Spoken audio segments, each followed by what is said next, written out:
Hello friends, बरायबाय Bodo Gr.4 official YouTube channel आसा खालामो नोंथांमोनाथ' बयबो मोजां दङ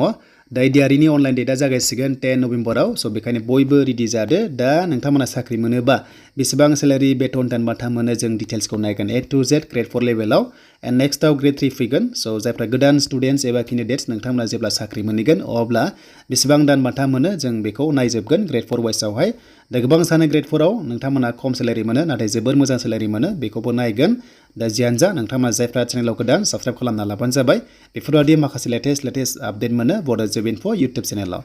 दा जोङो अफिसियेल नटिसखौ बेयाव क्लिक खालामनाय लोगो लोगो नोंथांमोना मोनगोन बेनिफ्रायनो आरो एप्लाइबो खालामनो हासिगोन दासान्दि पस्टआ बुंथ'नाय बादिब्ला 5000 दङ Grade-4आव नाथाय बेयो बारायगोन मानोना बेयाव फिक्स नङा टेन्टेटिभसो होदों डेट मिन्स बारायगोन एबा खमायगोन नाथाय खमाया बारायनायनि चान्सेस दंखायो मोजांसिन बाथ्राया बेनो 4% DA खौ बारायबाय नोंथांमोननि सेलारियावहाय DA बारायबाय 4% जायनो नोंथांमोना मावगासिनो दं साख्रि 4% मोनबाय प्लास गासै टटेल 46 सिम जाहैबाय DA दा जोबोर मोजां चान्सेस जाबाय एबा सेलारिया नोंथांमोना मोजाङैनो मोजां मोनसिगोन डिसेम्बर 1 निफ्राय स' दानिया फरायनाय वाइसआव 8 फार्स्ट बेनिफ्राय 10 फार्स्टनि ग्रेड फीआ एसे बेलेग जायो एबा आलदा जायो मिलायलाया एसे खम बारा जायो जों बेखौ नायगोन दा नोंथांमोननि अनलाइना जागायसिगोन बेखौथ' मिथिखाबाय थाबैनो खालाम बेनिफ्राय मिस्टेक खालामनाङा मिस्टेक खालामबा नोंथांमोना रिजेक्टबो जानो हागौ स' बेखायनो लासै खालामबानो जाबाय एसेबां हाखु दाखु दा खालाम आरो लोगोसे मबाइलाव बोरै खालामो नोंथांमोना भिडिअ मोनखागोन जेब्ला 10 नभेम्बर जायो स' बेखौ दोनथ'नानै जों दानिया नायनोसै जे नोंथांमोना बेसेबां सेलारि मोननो हायो Grade-4आव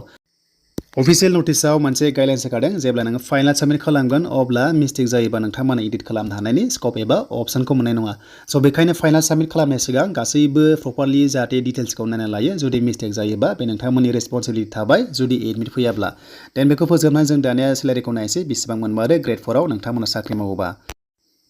दा बे जाबाय जोंहा अफिसियेल नटिस नोंथांमोननि रिजार्भेशननि बागै जायखिजाया पस्टनिफ्राय 10% मोनो STPआव Grade-4आव एबा Grade-3आव जायखिजाया गभर्नमेन्ट साख्रि स्टेट गभर्नमेन्टआव बेनिफ्राय स्केल फीआ बेयावनो दंखायो अफिसियेल नटिस दा Grade-4आव 2000निफ्राय जागायनानै नोंथांमोननि 5000सिम जाहैयो दानफायावहाय प्लास ग्रेड फी थायो स' नोंथांमोना ग्रेड फीआ एक्सट्रा जायो बे नङा जे Grade-4आव मावोबा नोंथांमोना 2000ल' सेलारि मोनगोन बे नङा नाथाय गोबां मोनगोन 20नि खाथियाव मोनहैयो एबा बारासो मोनहैगोन नोंथांमोना जेब्ला जयनिं जागोन बायदिसिना दाजाबनानै नोंथांमोना DA दाजाबनानैहाय नोंथांमोनाहाय 20नि खाथियाव एबा बारा मोनहैगोन दा फरायनाया ओरैबायदि नोंथांमोना नै बेयाव क्लास 8 पास लेभेलनि बेयो गोबां रोखोमनि पस्ट दं नोंथांमोना बेखौहाय स्क्रिनशट खालामना ला क्लास 8 पासनि आन्दाराव नोंथांमोना गोबां पस्ट मोनदों जेराव नोंथांमोननि सेलारिया 20निफ्राय 50,000सिम दङ बेनि गेजेराव ग्रेड फी थायो ग्रेड फीआ जाबाय 3900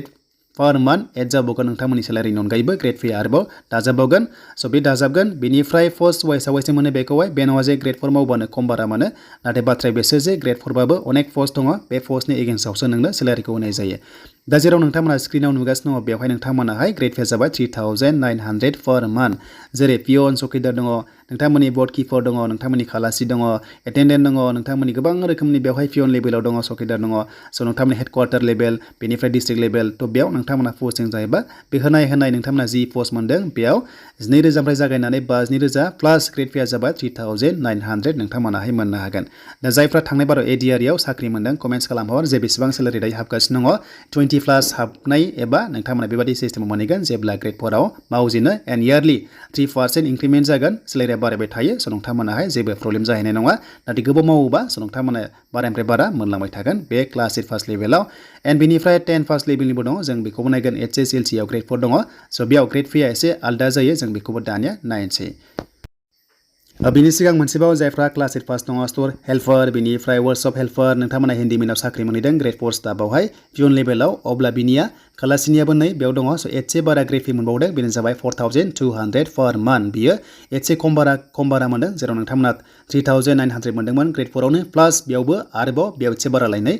4200 दानफायाव नोंथांमोना ग्रेड फी मोनगोन स' बेबादि नोंथांमोना प्रसेस सार्भारावबो नोंथांमोना बेबादि मोनगोन 4400 जायफ्रा लाइब्रेरि प्रसेस सार्भाराव नोंथांमोना Grade-4आव मावदों अब्ला आरोबाव बिनिया एसे बारा जायो क्लास 8 फार्स्ट लेभेलावबो थिग बेबादिनो खम बारा दङ बे नङा जे गासैबो सेम एसे खम बाराल' दङ बास एसेल' दङ एसेबांबो गोजौ लेभेलनि नङा देन बेनिफ्राय फैबाय 10 फार्स्ट लेभेलाव बेबादि होनाय पस्टआव नोंथांमोना 2000निफ्राय जागायनानै 50,000 मोनसे मोननानै ग्रेड फीआबो सेमान थालायबावबो 3900 पर मान्थ नोंथांमोना बेयाव मोनदों स' Grade-4 वाइस नोंथांमोना बेबादि मोनदों नाथाय Grade-3आ बारा जायो Grade-3नि बागै डिटेल्सखौ लाबोगोन नेक्स्ट लेभेलाव सेलारियाबो बारा ग्रेड फीआबो बारा नोंथांमोना मोनलांबाय थागोन एन्ड बेनिफ्राय आरोबाव नोंथांमोना नै बेबादि मोनदों स' एसे खम बारा जायो दा बेनोमा नोंथांमोननि ग्रेड 4 नि स्केल फीनि डिटेल्स भिडिअ आसा खालाम नोंथांमोना बुजिबाय ADRE नि साख्रियाव नोंथांमोना जाहाथे नेक्स्ट लेभेलाव मोजां होयो बयनिसिमबो अल द बेस्ट थाबाय आरो बे लिंकआ एक्टिभ जागोन नोंथांमोना 10 नभेम्बराव लास्ट डेटआ 29 एग्जामा फेब्रुवारि नोंथांमोना मार्चआव जानायनि चान्सआ दङ।